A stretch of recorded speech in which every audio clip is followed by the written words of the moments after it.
নমস্কার বন্ধুরা, সকলকে স্বাগত জানাচ্ছি। আজকে আমি নিরামিষ দিনের জন্য স্বাদ ও সুগন্ধে ভরা বিউলির ডালের রেসিপি শেয়ার করছি। ঝিঙ্গে আর ডাটা দিয়ে তৈরি এই নিরামিষ ডাল খেতে অপূর্ব হয়। আজকের রেসিপি ভালো লাগলে ভিডিওটাকে লাইক আর শেয়ার করতে ভুলবেন না।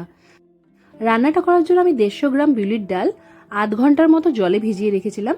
তারপর 2-3 বার জল ফেলে দিয়ে ভালো করে এটাকে পরিষ্কার করে নিয়েছি। এখন কুকারে দিয়ে দিচ্ছি এই ডালটা। আর এই ডাল অনেকেই বুঝতে পারেন না যেটা কি ডাল, তো কালো রঙের যে খোসা সহ যে ডালটা হয় সেটাই, খোসাটা ছাড়িয়ে নেওয়ার পর যে ডালটা হয় বিউলির ডাল, আমরা সেটাকেই বলে থাকি। বিউলির ডালটা দেওয়ার পর এবার এর উপর থেকে আমি দুটো ঝিঙ্গে এইভাবে কেটে নিয়েছিলাম সেটা দিয়ে দিলাম, আর দিয়ে দিয়েছি অল্প ডাটা।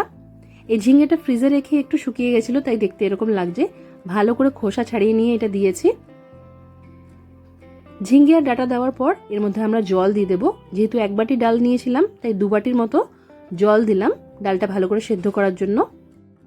তারপর ডালটা তাড়াতাড়ি ভালো করে সেদ্ধ করার জন্য এর মধ্যে আমি দিয়ে দিয়েছি নুন। এখানে 1 চা চামচের মতো নুন দিয়েছি। আপনারা যে যেরকম ডালের মধ্যে নুন স্বাদটা যেরকম পছন্দ করেন সেটা বুঝে দেবেন।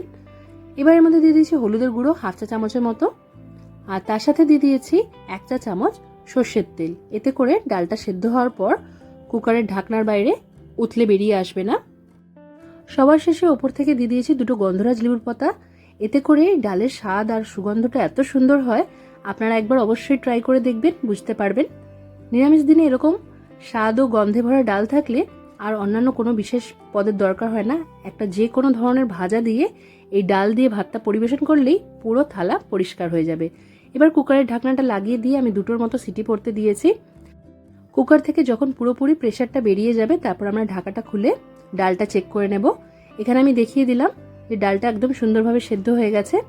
এবার এই ডালটাকে একটু হাতার সাহায্যে ঘেটে নেব। তার জন্য আপনারা এই যে ঝিঙ্গে আর ডাটাটা দেখতে পাচ্ছেন সেটাকে আলাদা করে আমরা তুলে নেব। এতে করে এইগুলো যেহেতু বেশি সেদ্ধ হয়ে গেছে ঘেটে যাবে না। একটু ডালটাকে হাতার সাহায্যে ম্যাশ করে নিলে বা চটকে নিলে ডালটা দেখতে ভালো লাগবে।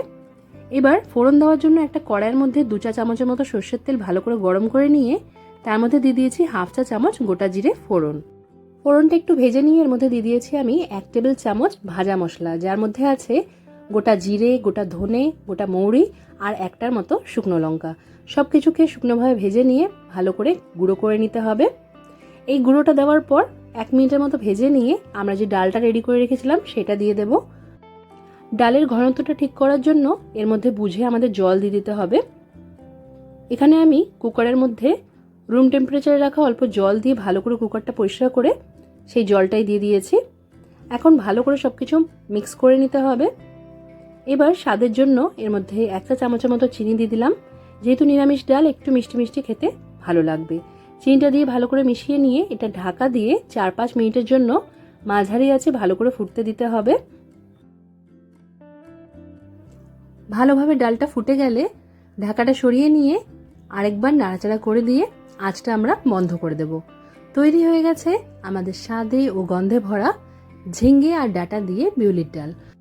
নিরামিষের দিনে যে কোনো ভাজাভুজি দিয়ে এই ডাল পরিবেশন করে খেয়ে দেখবেন, অপূর্ব লাগবে।